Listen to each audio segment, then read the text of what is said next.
Imagine if the reason you're not living your best life isn't lack of talent, opportunity, or time, but a tiny 3-word phrase you whisper to yourself every day. I'll do it tomorrow. What if that tomorrow never comes? Today, we're going to confront the habit that steals your time, your energy, and your peace of mind, and show you how to finally break free. And if you're enjoying this podcast, don't forget to hit that subscribe button and turn on the notifications.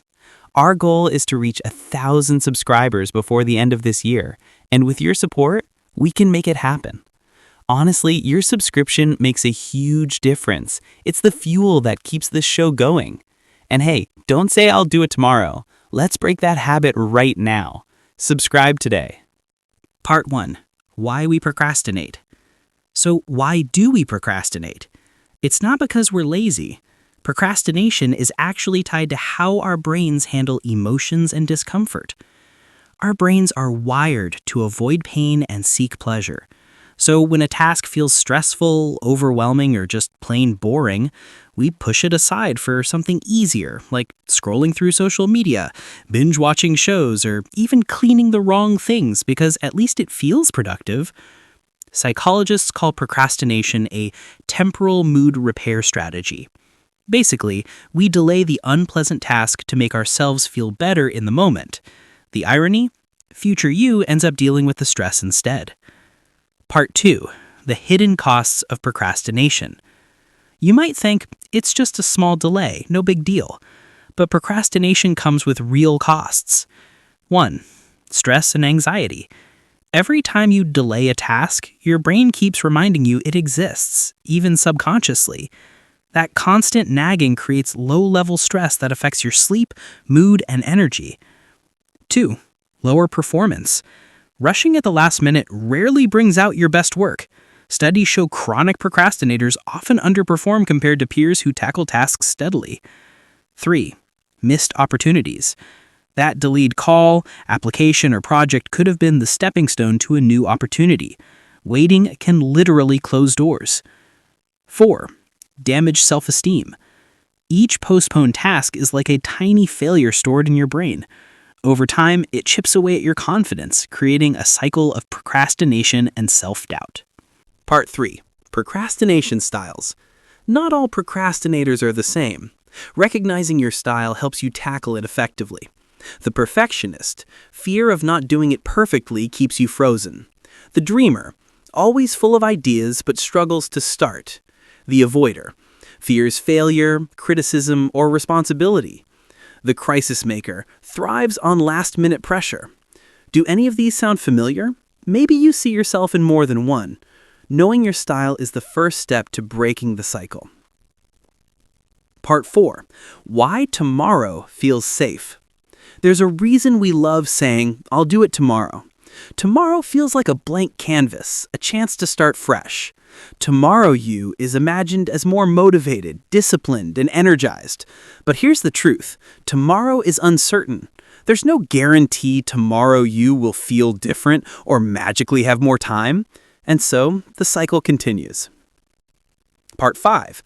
Breaking free. Practical steps. The good news is procrastination can be managed. Here's how. 1. Start small. Break tasks into tiny steps.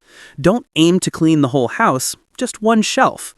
Don't aim to write the entire report, just one paragraph.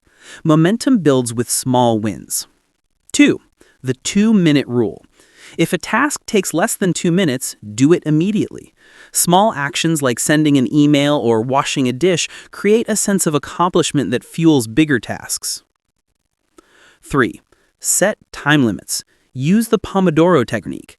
25 or 30 minutes of focused work followed by a short break. It makes tasks less overwhelming and keeps your brain fresh.